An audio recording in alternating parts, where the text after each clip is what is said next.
knowing ETs or ghosts or these Black Ops Project guys that come on. I don't say I believe in everything that everybody comes on with. I just have them come in and tell their story and just ask the question, what if? And as far as how's it received with my patients, I mean, it helps me a lot in understanding the spiritual part of the human body. I mean, I look at things as a holistic approach, like mind, body, spirit.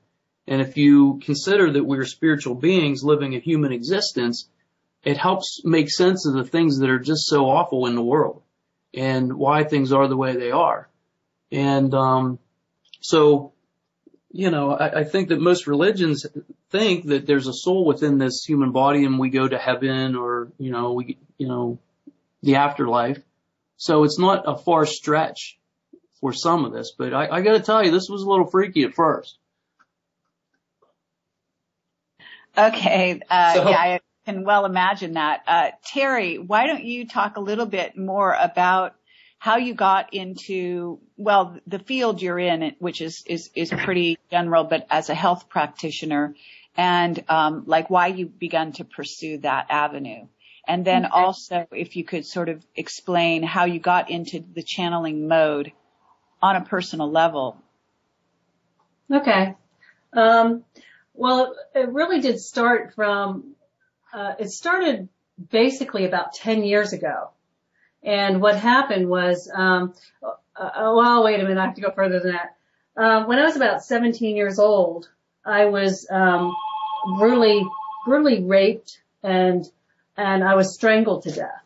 And I actually went through, like Joe said, that tunnel. It wasn't quite a tunnel. I felt like I was on a one-way escalator, like on an airplane, like they have in the airports. But I saw the light at the other end. And when I got down to the other end, there was these two beings there.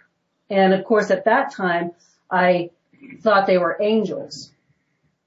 And the closer that I got down to the end of that tunnel where the light was, on the sides of me, like cartoon characters, I would see myself as a very immature teenager. And then, as though there was a message in there. And then as I got down, I got younger and younger. And I felt like I was about 8 years old by the time I got to the end of that tunnel. And there was these two beings, like I said, and they were very colorful, like, rainbowish, colorful type beings, almost, ethereal like. And, you can almost see through them. And so I got there and they said, well, you can't come.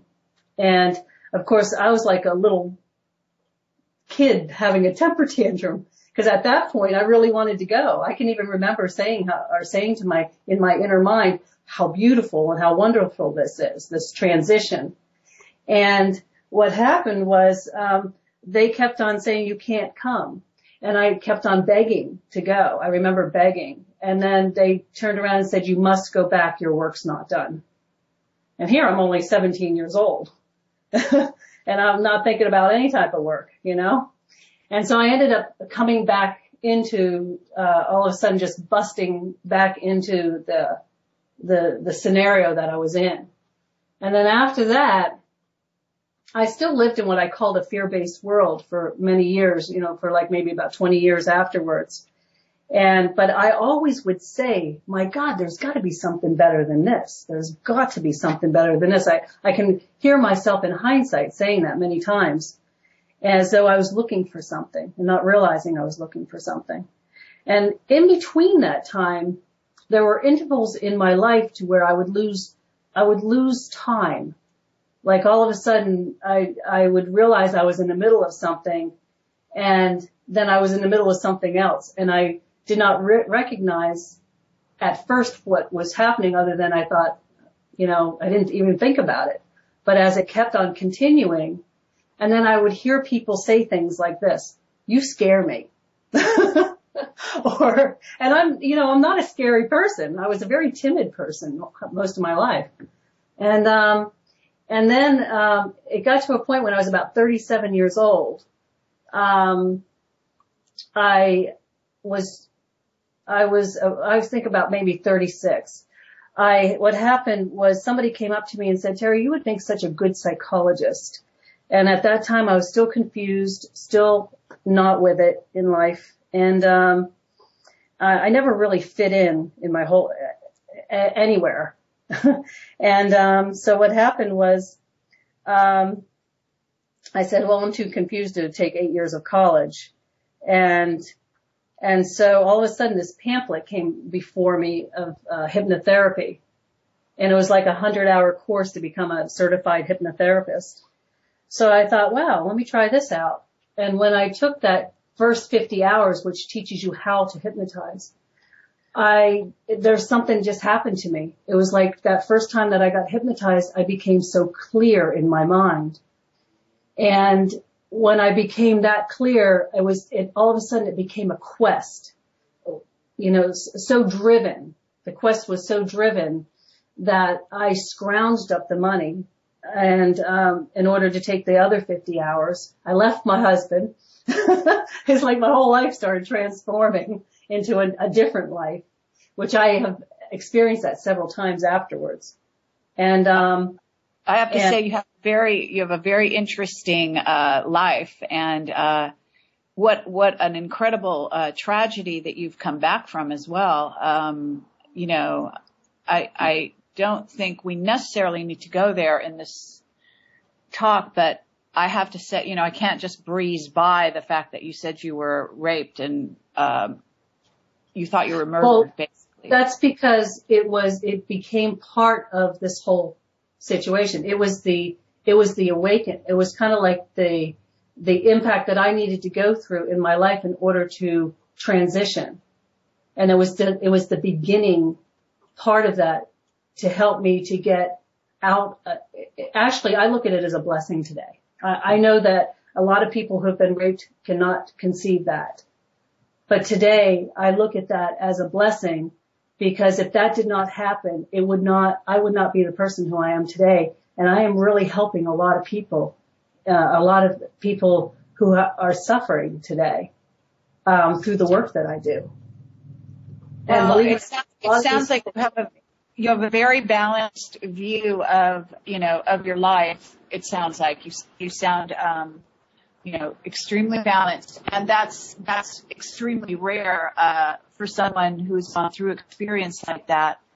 Obviously the spiritual side is something that is kind of pulled you through in a lot of ways. It Absolutely. would appear. Yeah. Oh yeah. I didn't know what it was at first, what was going on, but now I see it more clearly. That's how Joe, definitely Joe was part of that. When I met Joe about 1.5 years ago, he actually pulled out all of the cellular karma that I was going through in order to get me to where I'm at right now. It seems like that I go through these stages of growth. And the wonderful thing about it is that I actually see it happening. Even to this point, like right now I'm in this transition where I feel this pull to Arizona. And here, Joe, I have a very nice living. Joe's my boss and I get a very nice living here, but I'm willing to give it all up in order to find out what I'm being pulled out to Arizona for. And this is wonderful. That's great. And it's lovely to hear your brief story. I really appreciate that. We want to just keep the sort of conversation balanced. So let's go back to Joe. You're both, obviously very complex and fascinating individuals. But to get back, Joe, you started working with Terry, and why did you, in other words, other than the fact that I guess you employed her as a hypnotherapist, mm-hmm. What caused you guys to sort of get more deeply into the channeling side of things? Well, it became a fascination to me initially. I'm watching somebody write with her pen with her eyes closed, and I thought, oh my God, and it's not even the same writing style. And then when she said that she was going into these spontaneous channels, and I said, well, hey, that's really cool. Let's try that. So we started, practicing, if you will, if that's a word for doing this. I mean, we just started experimenting, exploring, if you will. And every day for at least an hour, we started doing this. And the more we did it, the more we honed it and made it, um,